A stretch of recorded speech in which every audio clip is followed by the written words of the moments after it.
ओम नमो भगवते वासुदेवाय। दोस्तों खुश रहिए, मस्त रहिए, अपने चारों तरफ स्वच्छता बनाए रखें। दोस्तों आज हम कार्तिक मास महात्म्य में अध्याय 30 की महिमा को जानेंगे।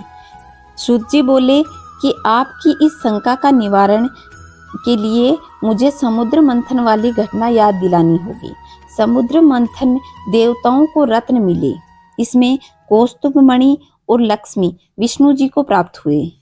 जब विष्णु ने लक्ष्मी को अपनी भार्या बनाने की बात स्वीकार की तो लक्ष्मी बोली, हे देव, मुझसे बड़ी बहन जब कुंवारी है तो मुझे छोटी बहन का विवाह पहले क्यों करते हो? सनातन धर्म के अनुसार बड़ी बहन का विवाह होने के बाद ही छोटी बहन का विवाह होना चाहिए। यह सुनकर विष्णु ने उदालक नामक तपस्वी के साथ अनुग्रह करके लक्ष्मी की बहन लक्ष्मी का विवाह करा दिया। बड़ी बहन लक्ष्मी का मुख स्थूल था, बड़े बड़े दांत, लाल नेत्र और शरीर जीर्ण और कृश था। धर्मज्ञ मुनि उदालक ने विष्णु की आज्ञा को स्वीकार और अंगीकार कर लिया और अपने आश्रम पर ले गया। वहां होम का सुगंधित धुआं उठ रहा था, वेद ध्वनि हो रही थी, सुख शांति का साम्राज्य था। ऐसे स्थान को देखकर दुखी होती हुई लक्ष्मी बोली, हे ब्राह्मण, यह स्थान मेरे निवास योग्य नहीं है, मुझे आप किसी और जगह ले चले। उदालक बोला, कांते, यह क्या बात हुई, तुम यहाँ क्यों नहीं रहोगी? लक्ष्मी कहने लगी, स्वामी, जहाँ वेद ध्वनि होती है, होम होता है, भगवान के भजन होते हैं, अभ्यागतों का सत्कार होता है, यज्ञ दान आदि शुभ कार्य होते हैं, स्त्री पुरुष प्रेम पूर्वक रहते हैं, देवता और पितृजनों का विधि पूर्वक पूजन होता है, वहां मैं कैसे रह सकूंगी? मेरा स्थान तो वहां है जहां दिन रात स्त्री पुरुष कलह करते हैं, जहां कर्कश और कठोर वाणी बोली जाती है, जहां दुराचरण होता है, गुरु का सत्कार नहीं होता, कामचोर और आलसी तथा अधर्मी मनुष्य जहां निवास करते हैं, ऐसी जगह मुझे प्रिय है। मैं मदिरा पान और गोवंश का वध करने वाले पापी हत्यारों को उत्तम मानकर उनके निवास पर अपने योग्य मानती हूँ। आप मुझे कृपा करके और मुझे अन्यत्र ले चलें।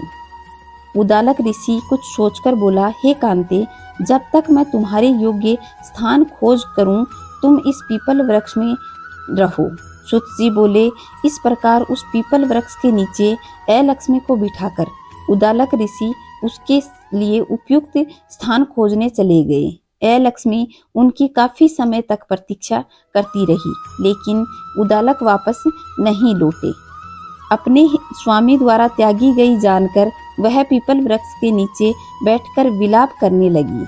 उसके विलाप और रुदन से बैकुंठ में विराजमान लक्ष्मी जी व्याकुल हो उठी और उन्होंने विष्णु जी से निवेदन किया, हे दयालु, आपको यदि मैं प्यारी हूँ तो आप मेरी बड़ी बहन को, जो पति द्वारा त्यागी जाने से दुखी है, उसको धीरज बंधाकर और समझाकर आइए। तब भगवान विष्णु लक्ष्मी के साथ वहां पहुंचे, उसे धीरज देते हुए बोले, हे लक्ष्मी, तू चिंता क्यों करती है? तू इस पीपल को ही अपना आश्रय जान ले, यहीं पर रह। यह मेरे अंश से उत्पन्न हुआ है और मेरा ही रूप है और मैंने तुझे यह स्थान दिया है। प्रतिवर्ष कार्तिक पूर्णिमा को यहाँ पर तेरा पूजन होगा। जो व्यक्ति तुम्हारा पूजन पीपल के नीचे आज के दिन करेंगे, उनके घर में तेरी छोटी बहन अचल होकर रहेगी। इससे तेरा अपमान भी नहीं होगा। अब स्त्रियों द्वारा पूर्णिमा के दिन धूप दीप से तुम भी पूजित होगी और जो प्रति शनिवार के दिन पीपल का सूत लपेटकर पूजन करेंगे, उनके मनोरथ सिद्ध होंगे। हाँ, रविवार के दिन जो तुम्हारा स्पर्श करेगा, वह दरिद्रता को प्राप्त करेगा। ऐसा कह के विष्णु भगवान लक्ष्मी सहित चले गए। लक्ष्मी वहां रहने लगी।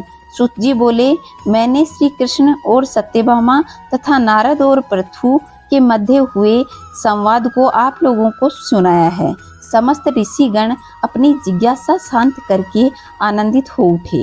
वे सब वहां बद्रिका आश्रम दर्शन हेतु चले गए। इस तरह है पवित्र ज्ञान से परिपूर्ण कथा जो भी मनुष्य पढ़े और सुने वह पापों से दूर रहकर अपने जीवन को सुखमय बनावे। तो दोस्तों यह था संपूर्ण कार्तिक मास महात्म्य जो मैंने आप लोगों को सुनाया है। आप लोगों का बहुत बहुत धन्यवाद जो आपने मेरे साथ इस कार्तिक महात्म्य को सुना है। आशा करती हूँ आप लोगों को ये महात्म्य पसंद आए होंगे।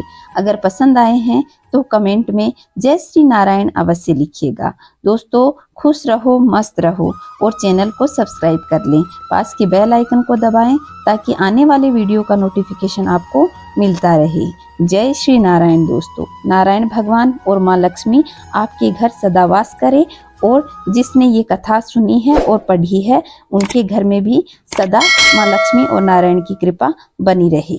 जय श्री नारायण दोस्तों।